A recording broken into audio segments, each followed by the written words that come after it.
A paz do Senhor para os irmãos. Meu nome é Márcio Gomes, servo do Deus Altíssimo. Eu gostaria de compartilhar a palavra do Senhor com os irmãos, que fica em Apocalipse, livro de Apocalipse, capítulo de número 3, a partir do versículo de número 7. Carta à igreja de Filadélfia. Diz assim a palavra de Deus. Ao anjo da igreja em Filadélfia, escreve: estas coisas diz o santo, o verdadeiro, aquele que tem a chave de Davi, que abre e ninguém fecha, e ninguém fechará, e que fecha e ninguém abrirá. Conheço as tuas obras, eis que tenho posto diante de ti uma porta aberta, a qual ninguém pode fechar.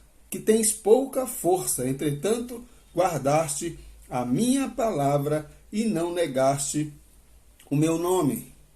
Eis farei que alguns dos que são da sinagoga de Satanás, desses que a si mesmos se declaram judeus e não são, mas mentem, eis que os farei vir a prostrar-se aos teus pés e conhecer que eu te amei. Porque guardastes a palavra da minha perseverança, também eu te guardarei na hora da provação que há de vir sobre o mundo inteiro, para experimentar os que habitam sobre a terra. Venho sem demora, conserva o que tens, para que ninguém tome a tua coroa. Ao vencedor, far-lo-ei coluna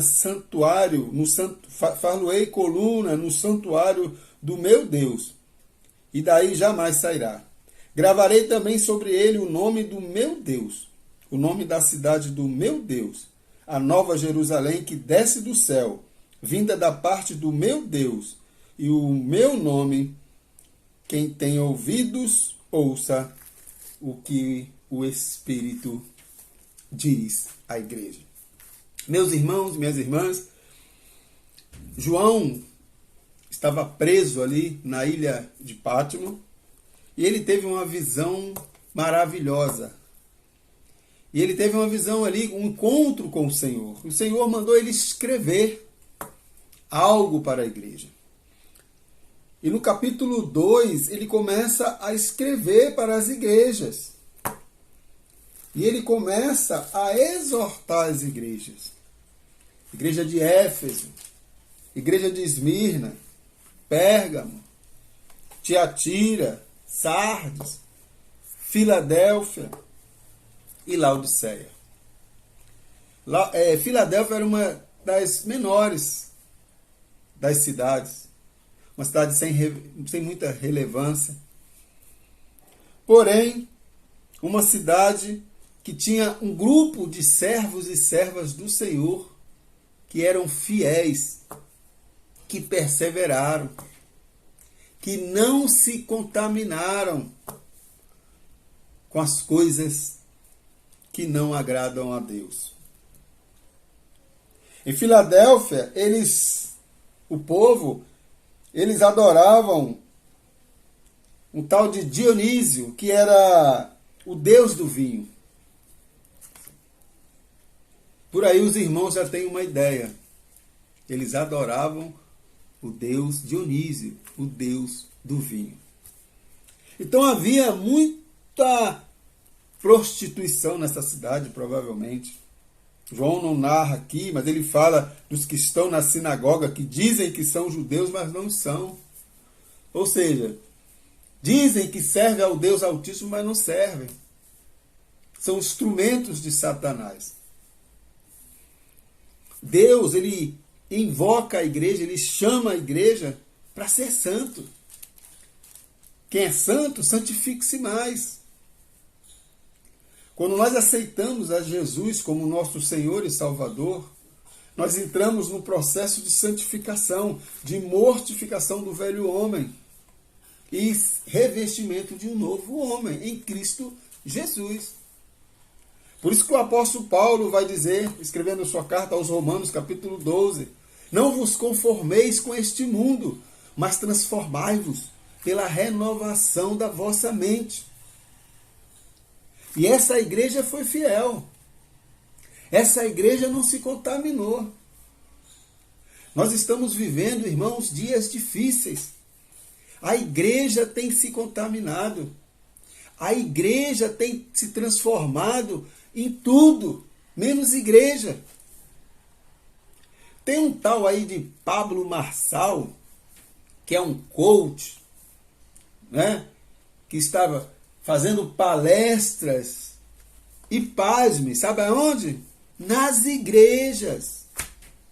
Tem um vídeo dele tentando fazer um cadeirante andar, brincando com as coisas de Deus. Tem um outro vídeo que ele diz assim, ó, quando alguém não acreditar em você, mande ele em nome de Jesus. Fala um palavrão. Isso dentro da igreja. E pasme, sabe qual é a reação do público? É bater palma e sorrir. É bater palma e dar risada. É só botar no YouTube. Pablo Marçal fala palavrão na igreja. É isso que está acontecendo. É isso que estão levando para a igreja. Estão transformando as verdades de Deus em mentira. Igreja é para cumprir a grande comissão, ir por todo mundo, pregar o evangelho a toda criatura, ensinando a observar tudo que eu vos tenho mandado, diz Jesus. E eis que eu estarei convosco todos os dias até a consumação do século. Essa é a nossa missão. A nossa missão não é agradar A ou a B. A nossa missão não é pregar prosperidade, riqueza. Que evangelho é esse, irmãos? Um camarada numa igreja fazendo palestras, coaches, dizendo que as pessoas são generais do reino, usando a palavra de Deus para seu próprio benefício, porque no final de tudo só ele fica rico. É um monte de seguidor, é um monte de besta seguindo. E no meio desses, crentes. Por incrível que pareça, ou crentes entre aspas. É bom botar entre aspas. Buscando o quê? Riqueza. Ele está falando que eu posso ser próspero. E é isso que eles fazem. A estratégia do diabo é essa mesmo. Ele não fez isso com Jesus? Ele não tentou Jesus? Ele não ofereceu poder a Jesus, humano? Tudo isso te darei se me prostrares. É isso que o diabo faz. O diabo ele veio para matar, roubar e destruir. A verdade é essa. Ele veio para isso. Mas Jesus veio para dar vida. E vida em abundância. Nós precisamos vigiar. Tem uma frase do grande evangelista Billy Graham, que ele dizia o seguinte, que a Bíblia é mais atual do que o jornal de amanhã. Mas é isso, irmãos. Quando a gente vê a pecaminosidade humana, quando a gente vê o que está acontecendo com o povo de Deus e com o mundo, as pessoas estão dispersas, as pessoas estão transformando as verdades de Deus em mentira.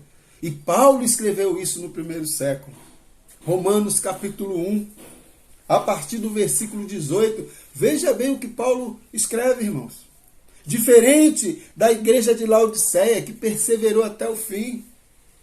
Sofreu, pagou preço, mas honrou o nome do Senhor.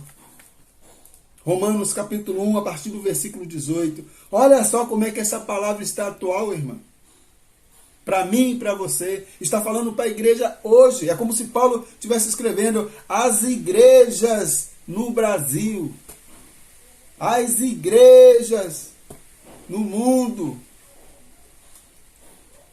Versículo 18.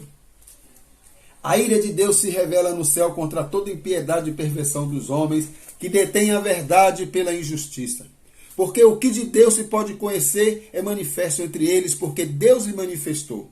Porque os atributos invisíveis de Deus, e assim o seu eterno poder, como também a sua própria divindade, claramente reconhecem desde o princípio do mundo, sendo percebido por meio das coisas que foram criadas. Tais homens são, por isso, indesculpáveis. Porque Deus se revela. Deus se revela através da criação. Deus se revela através da palavra. Deus tem se revelado ao homem. Mas o homem tem transformado as verdades de Deus em mentira. Versículo 21. Porquanto, tendo conhecimento de Deus e não o glorificaram como Deus, nem lhe graças, antes se tornaram nulos em seus próprios raciocínios, obscurecendo-lhes o coração insensato, seguindo seus próprios raciocínios, seguindo seus próprios desejos. E a Bíblia vai dizer que enganoso é o coração do homem. E quando fala de coração, está falando de desejos, das vontades humanas. Versículo 22. Inculcando-se por sábios, tornaram-se loucos. E mudaram a glória de Deus incorruptível em semelhança da imagem de homens corruptíveis, bem como os de aves, quadrúpedes e répteis. As pessoas estão querendo seguir homens, seguir filosofias, abrindo mãos dos princípios bíblicos para seguir aquilo que eu acho, aquilo que eu entendo, ou aquilo que eu acho que é melhor para mim, mesmo que fira alguns princípios bíblicos. Versículo 24. Por isso Deus entregou tais homens à imundícia, pelas concupiscência de do seu próprio coração, para desonrarem o seu corpo entre si. Pois eles mudaram a verdade de Deus em mentira, adorando e servindo a criatura em lugar do Criador, irmãos. Que é mais atual do que essa palavra? Estão adorando mais a criatura do que o Criador, o qual é bendito eternamente. Aí olha só as consequências. Por causa disso, os entregou Deus às paixões infames, porque até as mulheres mudaram o modo natural das suas relações íntimas por outro contrário à natureza. Semelhantemente, os homens também, deixando o contato natural da mulher, se inflamaram mutuamente em sua sensualidade, cometendo torpeza, homens com homens, e recebendo em si mesma a merecida punição. Coisas inconvenientes, cheios de toda injustiça, malícia, avareza e maldade, possuídos de inveja, homicídio, contenda, dolo e malignidade, sendo difamadores, caluniadores, aborrecidos de Deus, insolentes, soberbos, presunçosos, inventores de males, desobedientes aos pais. Versículo 31. Insensatos, pérfidos, sem afeição natural e sem misericórdia. Ora, conhecendo eles a sentença de Deus, de que são passíveis de morte os que tais coisas praticam, não somente fazem, mas também aprovam os que assim procedem. Meu irmão, minha irmã, nós não podemos concordar e aprovar aquilo que está indo contra as Escrituras. Está vindo as eleições aí, nós precisamos vigiar. Como é que você, como cristão, como é que eu, como cristão, vou votar em alguém que defende tudo aquilo que a Bíblia condena?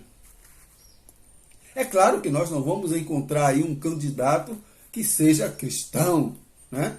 Que siga todos os princípios bíblicos. Mas como nós temos que escolher, pelo menos escolhemos aquele que defenda alguns princípios importantes para nós. Mas infelizmente, meu irmão, minha irmã, tem muita gente aí fazendo escolhas erradas. Muita gente fazendo escolhas erradas. Ao invés de glorificar a Deus, ao invés de buscar a santificação, estão se misturando na roda dos escarnecedores. Estão comungando com o pecado. Estão comungando com comportamentos pecaminosos. Alguns chegam a dizer até que as Escrituras precisam ser atualizadas, que não é bem assim. Transformando as verdades de Deus em mentira, irmãos. Mas esses jamais ouvirão do Senhor o que Deus fala aqui para a igreja de Filadélfia, no versículo de número 8. Conheço as tuas obras. Eis que tenho posto diante de ti uma porta aberta, o qual ninguém pode fechar, que tens pouca força, entretanto guardastes as minhas palavras e não negastes o meu nome. Eu farei que alguns dos que são da sinagoga de Satanás, um monte de atribulado aqui no meio da igreja. Deus dá uma promessa para a igreja, que ia proteger a igreja, que ia cuidar da igreja, mas também ele iria punir alguns que são da sinagoga de Satanás, desses que a si mesmos se declaram judeus e não são, dizem que são cristãos, diz que são servos do Deus Altíssimo, está cheio por aí. Todo mundo é crente, todo mundo é cristão, se dizendo pastores, bispos, apóstolos. É assim, usando da posição ministerial para se eleger, para partir para um cargo político, abrindo mão do chamado que outrora ele dizia que foi Deus que havia o chamado. Eu acho que eles esquecem, muitos esquecem, que Deus que chamou, se é que foi Deus que chamou, porque existem 3 tipos de pastores. Primeiro, aquele que foi chamado por ele mesmo. Segundo, aquele que foi chamado por alguém. E terceiro, aquele que foi chamado por Deus.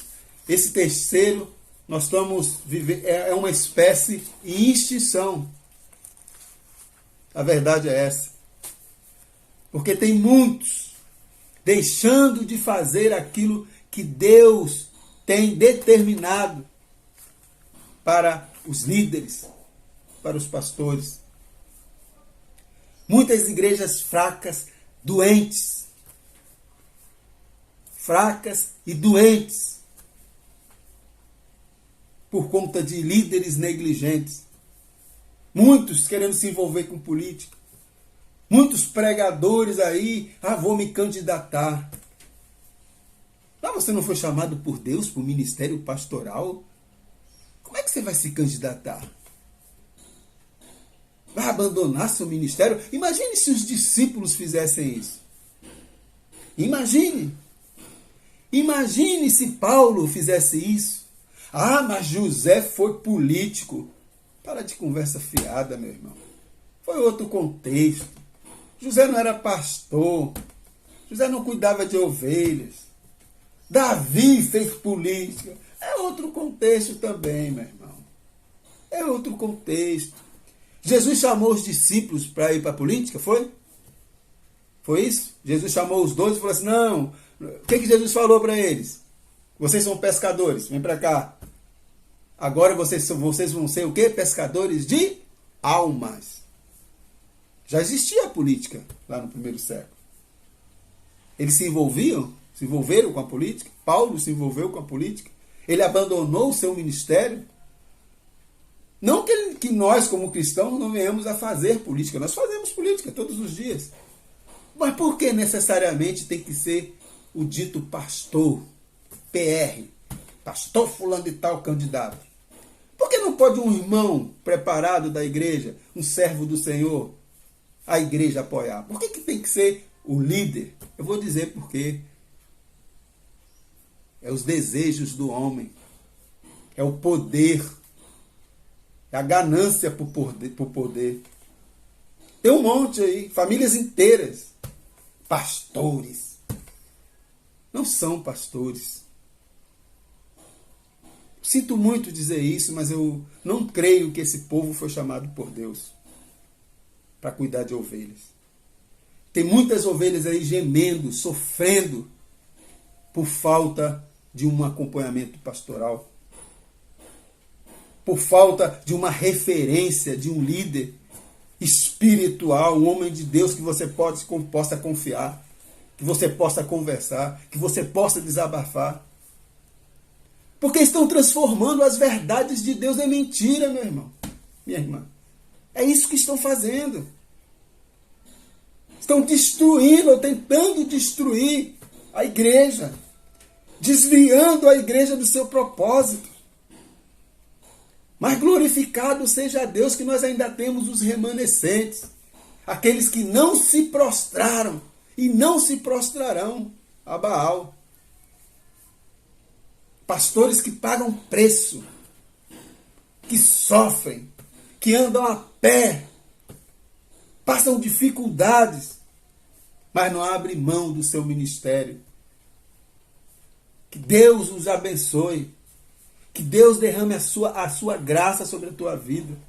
E eu creio que Deus já tem feito isso. E Deus vai continuar te abençoando.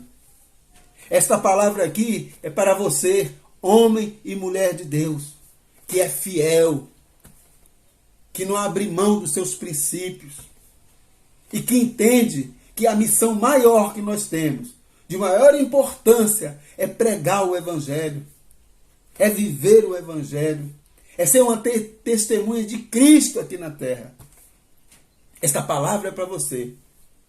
Conheço as tuas obras, e eis que tenho posto diante de ti uma porta aberta, a qual ninguém pode fechar, que tens pouca força, entretanto guardastes a minha palavra e não negastes o meu nome.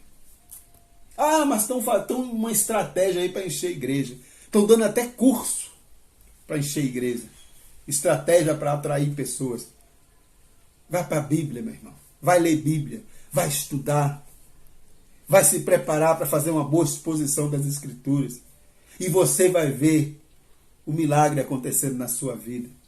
Você vai ver a igreja forte. Uma igreja alicerçada na rocha. Que nós estamos vivendo uma geração de crentes fracos espiritualmente, por falta de conhecimento da palavra. Muitos se dizem cristãos, mas não conhecem os princípios básicos do Evangelho. Porque pregar o Evangelho fica em segundo plano. O Evangelho tem sido pregado superficialmente, pisando em ovos, com medo de desagradar A, desagradar B. Com medo de ser mal interpretado. Imagine se Paulo fizesse isso, irmãos. Imagine se Jesus, João Batista, arrependei-vos, raça de víbora, que é chegado o reino.